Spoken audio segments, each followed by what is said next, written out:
Hi everyone, in front of me I've got iPhone 17 Pro, and let me share with you how to turn off running apps on this device.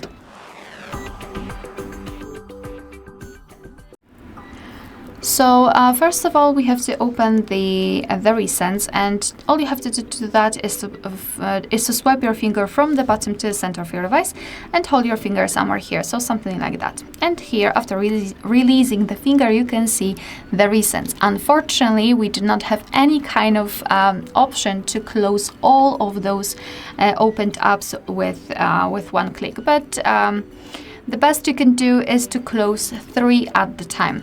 So as you can see, now we have the preview of three different apps, and we have to prepare 3 fingers and simply swipe them up like that. And this is the fastest way to close the applications, just by using the 3-finger method. Of course, you can use only 1 or 2, obviously up to you.